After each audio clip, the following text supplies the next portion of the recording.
I've been feeling off. Not broken, just misaligned. So, I'm resetting. Not my room, my mindset.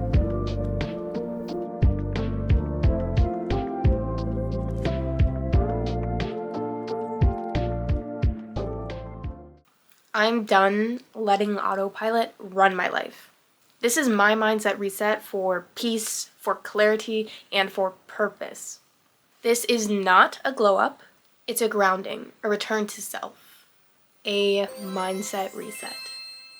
There have been so many things this entire year that just have not served me.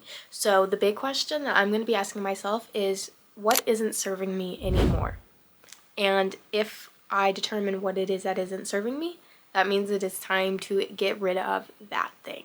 But I also want to talk about and do a little recap of what's been going on and what hasn't been working for me, basically. I am a college student, and this semester I have really struggled not to maintain my grades necessarily, but to just show up, I feel like, for school and to put as much effort in as I typically would. Yes, I'm still passing. Yes, I'm still getting good grades, but at the end of the day, I know that there's so much more that I could be doing that I am not doing because I have a lack of discipline in myself right now. And that is bleeding into every other aspect of my life now. I have a hard time getting out of bed because I am so tired and emotionally drained. I don't stick to the medications that I'm supposed to be taking for my health. I don't do regular things on a routinely basis like cleaning my room anymore, doing my self-care days. I have really just let things slip out of my fingers because of the lack of discipline that I have in myself. And that is why it is time to do this mindset reset to help me get back on track, to realign my values, as well as to make sure that I am showing up for myself. You will hear this in a lot of the videos lately, but I'm going to say it again and again and again because it is one of the most important things that a person can do for themselves, is to simply be present with themselves. It is time for me to let go of things that are no longer serving me, things that are only holding me back or having a negative impact on my physical and or emotional health. It is seriously time for a dramatic change in my mindset, my goals, my future, and, of course, myself. We have to be able to let go of such limiting beliefs. There are so many things that this year have just literally held me back, but it's because I gave those things the power to do so. I fed into those things and made myself believe that it was why I am not doing what I need to be doing for myself, which to some extent, yes, there are hard times, there are things you go through, but at the end of the day, if you don't pick yourself up, if you don't get out of it, you will only be sitting there drowning in that for as long as you decide to rest there. And I am tired of resting there because the rest isn't good. What are some of those limiting beliefs that I've had this year? They're actually things that I haven't had resurface for years. Things that I struggled with in high school, some insecurities and whatnot. And most of all, the biggest one that I've had has been not feeling like I'm enough. That has been the most prevalent one, feeling like I'm not good enough as a student, as a partner, as a friend, and I have just really fed into those in ways that don't even make sense. Again, I'm good enough as a student. I'm sitting here doing the work every day. I'm sitting here getting the grades, but yeah, I'm telling myself that I'm not enough. These are just things that we spin in our mind, and we just sit there and wallow in it and give ourselves so much self-pity, which isn't necessary, nor is it helpful, nor is it serving me in any type of way. So that is the things that I'm focusing on to get rid of this upcoming year and in the following months leading up to it. This is basically my version of the winter arc, the mindset version opposed to the physical transformation version. I definitely got to get my mental and my emotional up before I go through the physical. I have felt the need to prove myself to myself, but it has been in an unhealthy, almost psychologically abusive to myself pattern. It hasn't been healthy at all. There are ways in which we do need to prove things to ourselves so that we believe in ourselves and that we show ourselves that we are able to do things that we didn't think we were able to do. But the ways in which that I've been trying to prove things to myself has not been productive, it has not been healthy, and it has not been for my benefit. So therefore, my affirmation for the day and moving forward is going to be, I release the need to prove myself.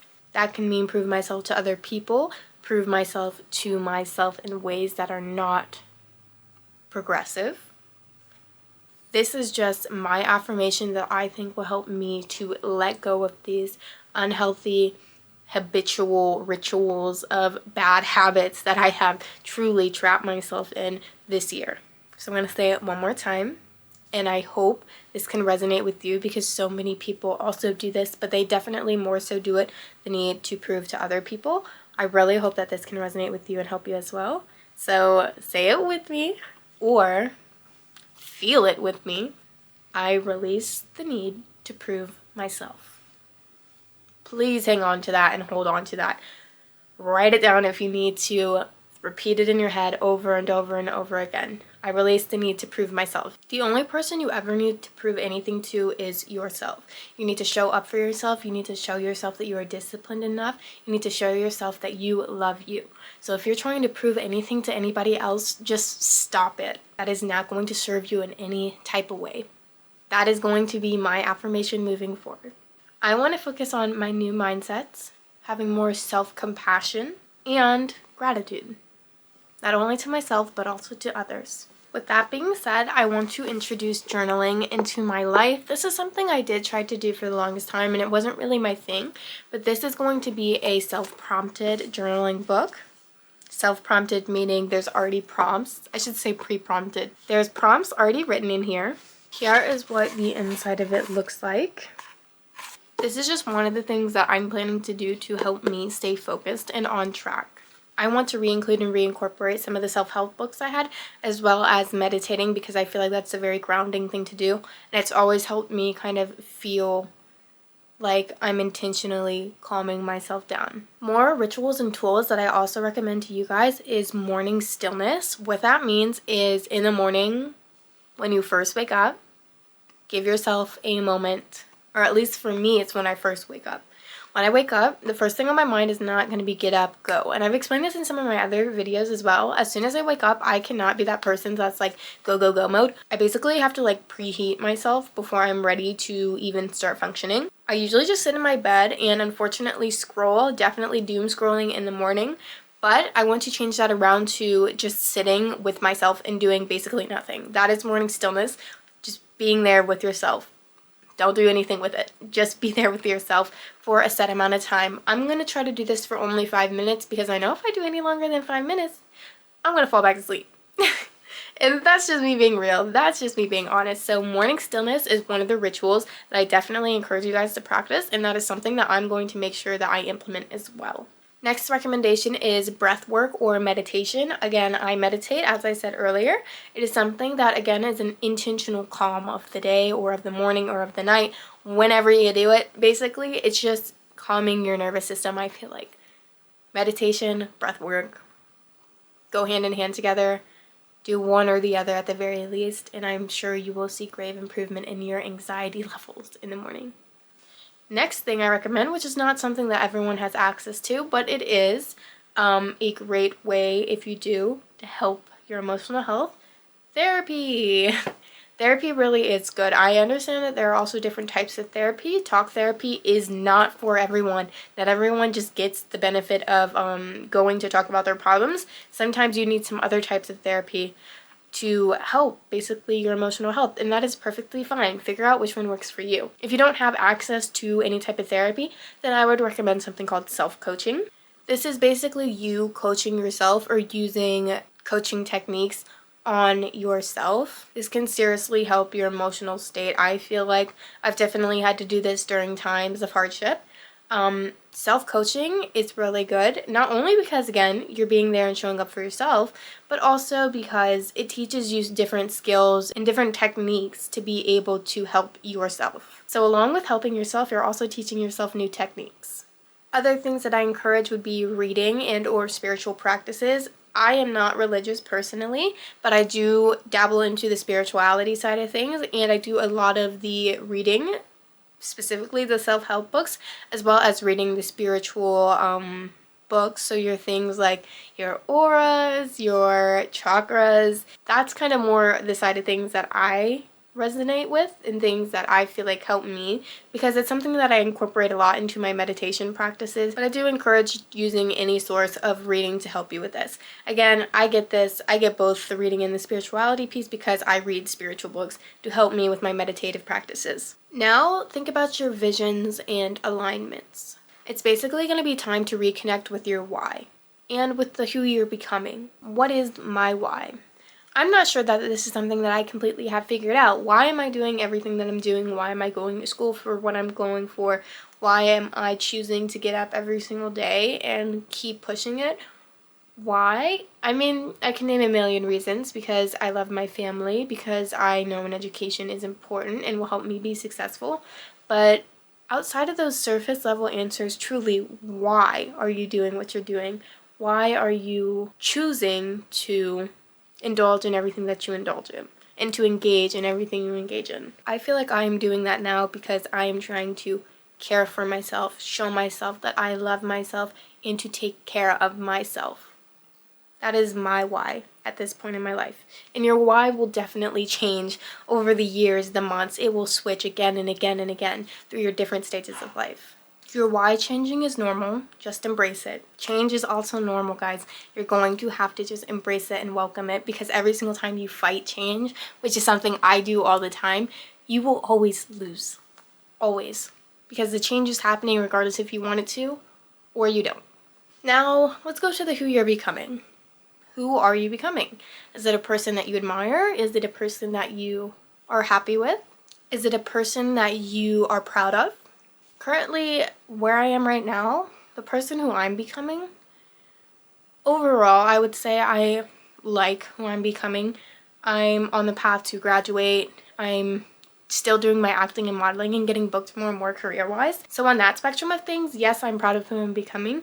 But on a more personal, outside of the superficial things, I would say no, I'm not necessarily proud of who I'm becoming right now, because I lack discipline.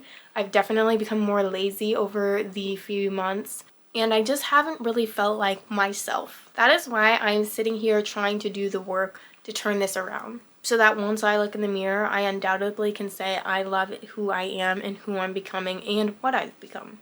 Now, I created my 2026 vision board to help me basically stay focused on the goals and things that I have set out for myself to do over the next year. I encourage you all to do the same, and when you make a vision board, put it somewhere where you will see it. I, on my phone, have it on a little widget. That way, every single time I open my phone, it's the first thing that I see is just this vision board of the goals that I want to accomplish. If it's in your face, you have a reminder every single day what you're working towards. And things are bound to change as well, guys. So if there's something on your vision board that you no longer are seeking after, change it. It's not set in stone. You can always change it. I'm definitely going to be using another journal to manifest. This was a journal that I had made in 2025. I stickered it up, made it look super cute. This had my 2025 goals and whatnot in it. And I wrote things like, I'm a successful YouTuber, things like that are what I wrote to basically manifest it. And then I made little plans for how I was going to achieve them. But guess what? After that page, I only got through one more page and the rest of this journal is blank. So I'm going to be tearing out these old pages, reutilizing this journal and just making it my manifestations, writing down the things that I want to accomplish, like I'm a successful YouTuber again, and just leaving it at that. That way I have it written down in stone somewhere, and I can make sure that I am showing up to do this every single day without it having to be this strenuous task, basically. So, out with the old, in with the new. So I'm very much looking forward to this. Now that I've said everything that I've wanted to say, I think it's time to just leave you with some parting words. This right here was basically my little 2026 or pre-2026 guide to making sure that you're setting yourself up on the right track for the new year. Everyone's process is going to look different. No one's way is going to be exactly the same. And if you are trying to follow someone's guide 1000% to a T, you are going to fail. My guide is meant for me. Now, everything that I've named off, now all the techniques and processes that I've shared are going to be things that are going to serve you and help you the best way that it possibly can. So please tweak this, turn it into your own thing. Just make sure that you are prioritizing yourself in this next year, as I will be doing the same. I believe in each and every single one of you. I believe in myself that we will all accomplish our 2026 goals. Just remember, I release the need to prove myself. Please, please, please, please, please remember that. Please. You are your biggest obstacle. You are the only person you need to prove anything to. You are important, and more than anything, you are you. Don't let anybody change that. Don't let anything take that away from you. You are who you have at the end of the day, so you better make sure that you're taking care of yourself. Hopefully my advice resonates with you and you can take it and use it in some way, shape, or form. If you enjoyed today's video, make sure you give it a thumbs up and comment down below your 2026 goals. And if you are feeling generous, please make sure you subscribe to my channel. Whatever time it is, wherever you are, I hope you all have a great time. I hope to catch you all in the next one. Bye!